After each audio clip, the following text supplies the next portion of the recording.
Hi guys, welcome back to my channel. Today is all about my February favorites. I was about to say March, but it's not March. This video is going to be a little compilation of everything I've been enjoying for the month of February, and I think some of these things are going to carry on over to March as well, and probably even April.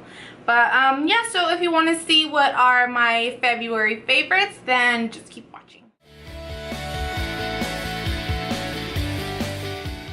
Because I do have quite an amount of things here. I think I'm just gonna go ahead and start with brushes. Brushes for the month of February were something huge for me because I did add more to my collection. I even added like a little belt. Really been enjoying using the e.l.f. Flawless Concealer brush as a almost like an all-over shadow brush, just to blend in through the crease. Just a very light shadow of brown, maybe just something neutral, something maybe 2 tones darker than my original skin tone. This one has been really good for that because it's really fluffy and the brush is it's very dense, so it really just blends in the colors so nicely and so smoothly. So this has been a huge plus for me.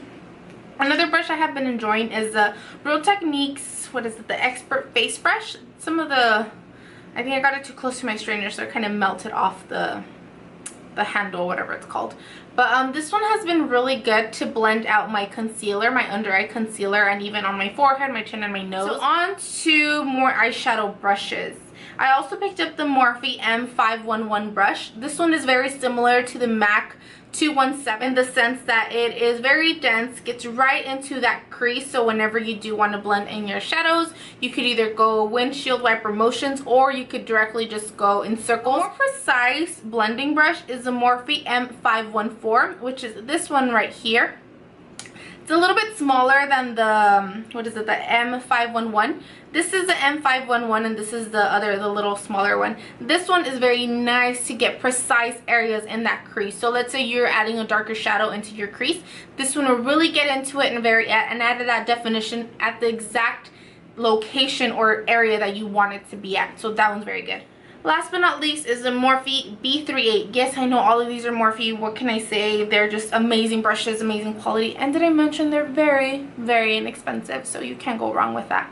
So this is the B38. This one is more, it's not as flexible as the M511. This one is a little bit more flexible, gives you a little bit more of leeway as to where you want to blend. This one is very, very dense. Like the bristles at the beginning of the brush are very tightly packed on, so if you did want to blend something, it'd be a little bit more time consuming. But I really like this one just to, like, the last final steps, I guess you could say, just to blend in any little thing that I forgot. So another product from Morphe brushes is this eyebrow palette that I picked up. This is the Brow 7.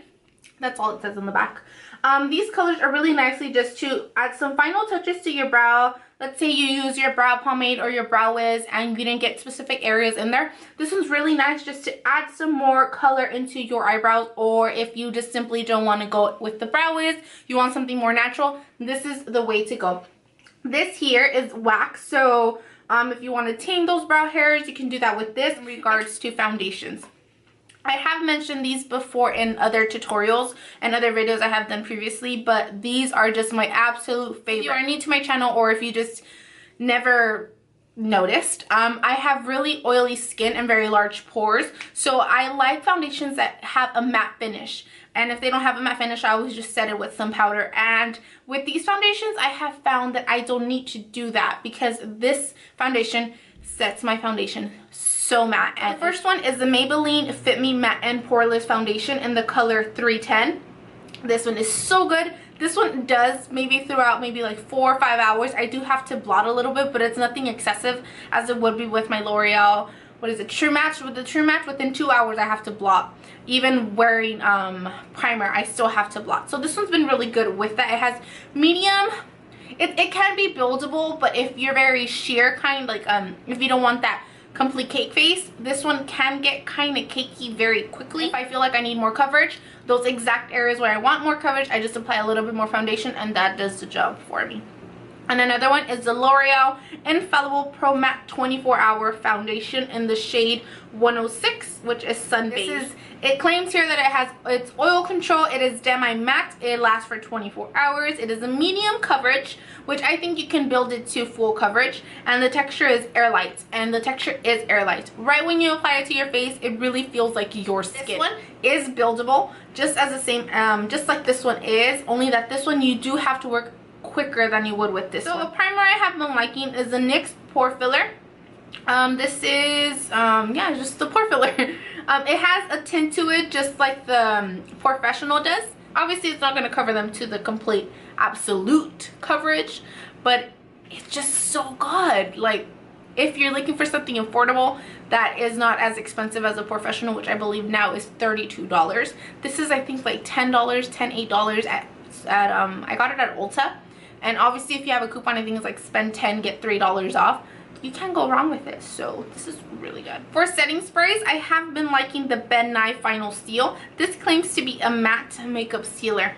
This is supposed to be something that makeup artists use on movie sets because they do want that makeup to last a lot longer and for it to be very matte, very porcelain-like almost. This does the job. It does have an alcohol smell to it. I don't know if that is the formula that makes it seem, I don't know, or make your foundation go matte, but I don't mind the smell. I mean, it's just literally the moment you spray it, you smell alcohol, but then after a while it just goes away. It doesn't bother me, but just so you know, it does have an alcohol smell to it. Another Ben Nye product is the Ben Nye Luxury Powder Banana Powder. I finally got my hands on this, meant for setting your under eye concealer, setting any highlight that you have, and the color yellow really makes that area stand out and pop out a little bit more. So finally got this little goodie. Two of my favorite concealers are the NYX HD Concealer and the Maybelline Instant Age Rewind Concealer. Just ignore the little cap. If there's one thing I hate about this, is this, that after a while it just looks so dirty. I mean, you could just clean it, but it just looks so gross. Ugh. So I have my Maybelline Instant Age Rewind in the shade medium. I'm sure you've seen me use this numerous times in my videos because it is that good. The one that you have not seen me use as much is my NYX HD Concealer. This is in the color medium as well. This one's really good. It does brighten my under eye area a lot more than my Maybelline Instant Age Rewind. It's meant for pictures. Let's say you're coming out in a wedding, or you are taking pictures at school, at work, anywhere. This is really good for that because it doesn't give you that flashback like you see all these pictures on the internet of like people wearing concealer and then bam, just white all over their face. This one does not do that. Mascaras. I have been really enjoying this Wet n Wild Mega Length Mascara.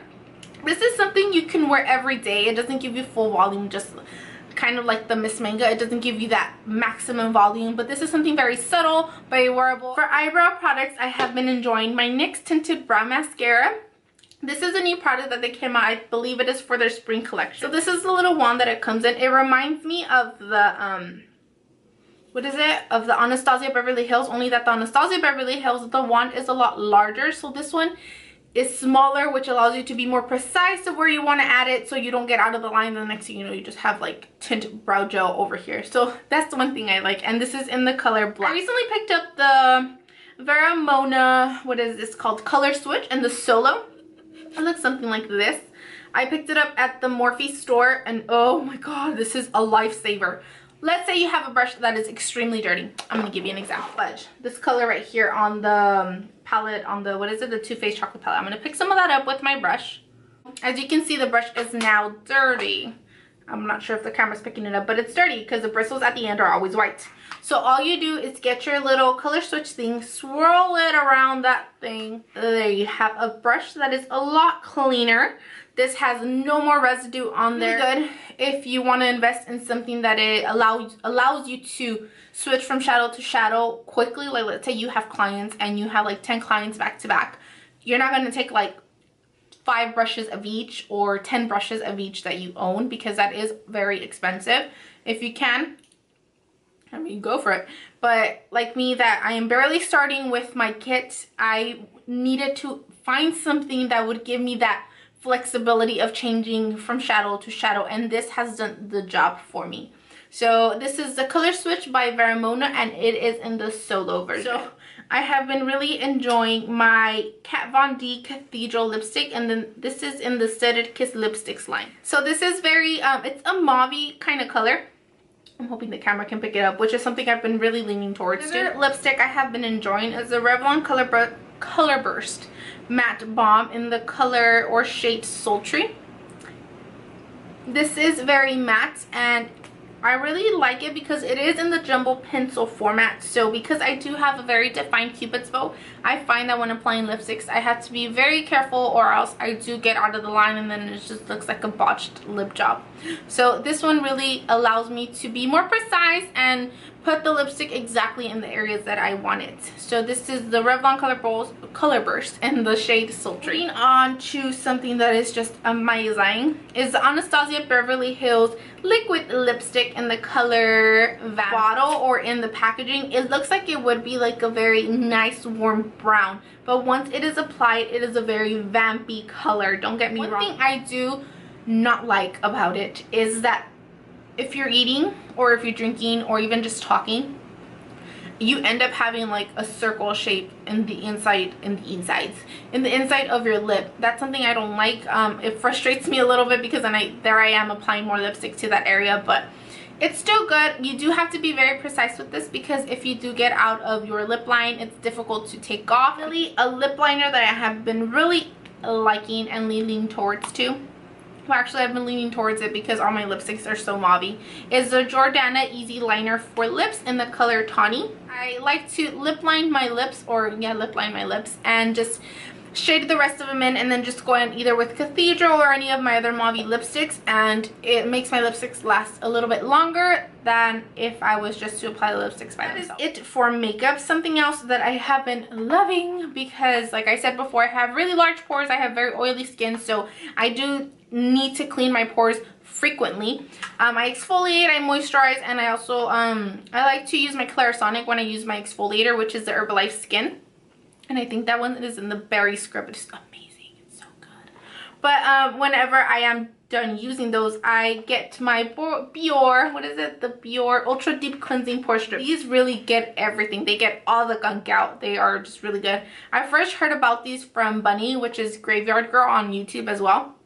These have witch hazel and tea tree oil, which help with your pores. It helps getting any bacteria out. So these are really good for that, and I have really been enjoying them. I think if you can tell, I did recently dye my hair, and I decided to commit to black. This is Jet Black by L'Oreal. If I find the box, I'll link it in the description box down below if you want to know.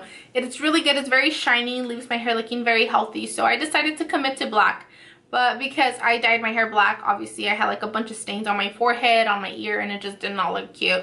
So what I did, I went to Walgreens and I found these. I had never heard of these before, by the way. They are the Hair Color Stain Remover Towelette. It claims here to gently remove any brand of permanent and semi-permanent hair color from skin, and it does that. It does have kind of, I don't know, it doesn't smell like acetone, but it does smell somewhat like if you were to walk into the hair salon, it smells like ammonia. I think it's ammonia what it's called. I hope I'm not thinking or saying it wrong, but it has a smell to it. But you're supposed to apply this, gently pat it onto wherever you have that dye, and then just clean it off, wash off your face. And last but not least is this L'Oreal nail polish in the color Two Dimensional. I posted a picture of this on Instagram and I love it. This is with it on. This is just one coat. I am still thinking about doing another. I'm not sure, because really this did the job. Like, it just looks so pretty. Very nice and glittery. Reminds me of the Galaxy. Maybe that's why it's called Two Dimensional. I don't know. But if you're interested, that is the color right there. So last but not least, because I thought I was done with the nail polishes, but I wasn't. I have a friend on Instagram that makes these adorable headbands. I think she's only selling them through Instagram so far. This one right here it's like a little bit of like peacock feathers, and then in the back it just has this elastic. I also got this galaxy looking one because I have been like recently loving all this galaxy stuff. I mean, as you can tell on my nails.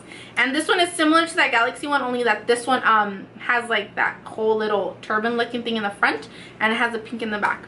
I'll link her Instagram page in my description box if you're interested in purchasing any of these. If you haven't noticed, I do have a new background. This is my new filming area. If the lighting is good, let me know because I am still trying to figure that out. I really hope you enjoyed this video, and I'll see everybody next time. Well, not next time, but you know, I'll see everybody in my next video. Sounds like you just went to the 99-cent store or something. But yeah, bye guys. Thank you so much for watching. Mwah.